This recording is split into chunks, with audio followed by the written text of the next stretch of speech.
Renungan hari Senin 16 Agustus 2021. Jika engkau ingin hidup sempurna, taatilah perintah Allah dan solider dengan orang kecil. Bacaan pertama diambil dari kitab Hakim-Hakim, bab 2 ayat 11 sampai 19, dan bacaan Injil dari Injil Matius, bab 19 ayat 16 sampai 22.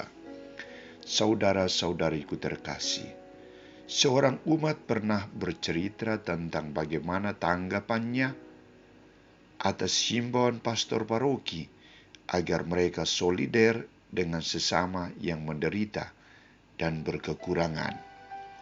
Ia mengatakan, ketika saya mendengar himbauan itu dan mulai diedarkan amplop sumbangan, saya dengan bebas dan sukarela mengambil semua uang yang ada dalam dompet dan saku celana saya dan memasukkan ke dalam amplop sumbangan itu. Saya tidak menyadari bahwa bahan bakar mobil kami sudah pada tanda peringatan. Ia mengatakan, Tuhan masih berada di pihak kami. Kami bisa kembali ke rumah dengan selamat dan pergi ke Pertamina, mobil masih bertahan hidup. Perbuatan baik akan juga dibalas dengan kebaikan.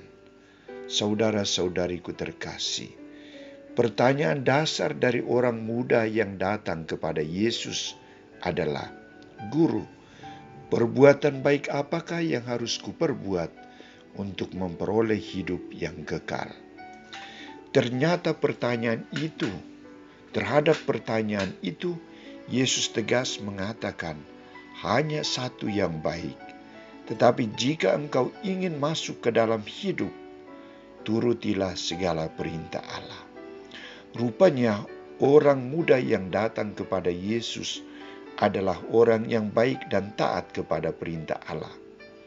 Karena itu ketika Yesus mengatakan, perintah yang harus kamu lakukan dan taati adalah jangan membunuh, jangan berzina, jangan mencuri, jangan mengucapkan saksi dusta, hormatilah ayahmu dan ibumu, dan kasihilah sesamamu manusia seperti dirimu sendiri.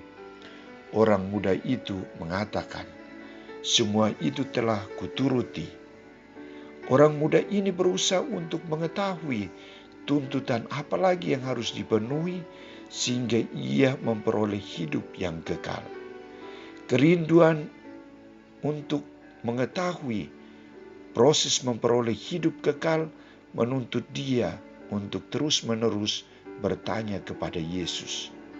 Maka untuk menjawab pertanyaan anak muda itu, Yesus mengatakan, jika engkau hendak sempurna, pergilah, juallah segala milikmu dan berikanlah itu kepada orang-orang miskin, maka engkau akan beroleh harta di surga.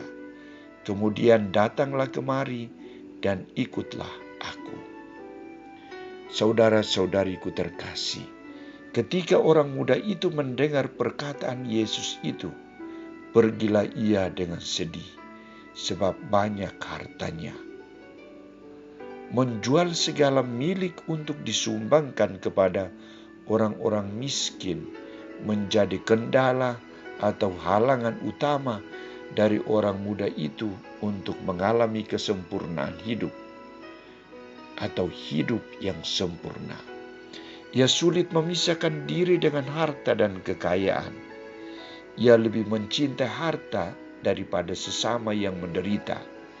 Ia lebih mencintai harta daripada menjadi pengikut Kristus. Karena itu, ia tidak layak menjadi murid Kristus. Saudara-saudariku terkasih, dewasa ini kita berjumpa dengan begitu banyak orang Katolik yang lebih mengutamakan usaha mencari dan mengikatkan diri dengan harta dibandingkan dengan urusan iman, keluarga, dan masyarakat sekitar. Ketika ditanya mengapa tidak masuk gereja atau tidak datang ke lingkungan, selalu ada alasan kerja, mencari uang, mengumpulkan harta. Kita tidak berbeda dengan anak muda dalam cerita Injil hari ini. Maka perlu kita sadari bahwa ternyata kesempurnaan hidup itu dicapai bukan dengan mengumpulkan harta sebanyak-banyaknya, tetapi dengan mengosongkan diri, hati dan pikiran dengan hal-hal duniawi, serta menatap ke depan dengan penuh harapan. Orang muda itu tidak mengalami kesempurnaan hidup karena ia masih terikat dengan harta kekayaannya. Walaupun ia bersemangat untuk memperoleh kehidupan kekal, tetapi selagi hatinya masih terikat dengan harta duniawi, ia tak akan dapat mencapai kesempurnaan itu. Bagaimana dengan kita? Jika engkau hendak sempurna, pergilah, juallah segala milikmu dan berikanlah itu kepada orang-orang miskin. Maka engkau akan beroleh harta di surga. Kemudian datanglah kemari dan ikutlah aku.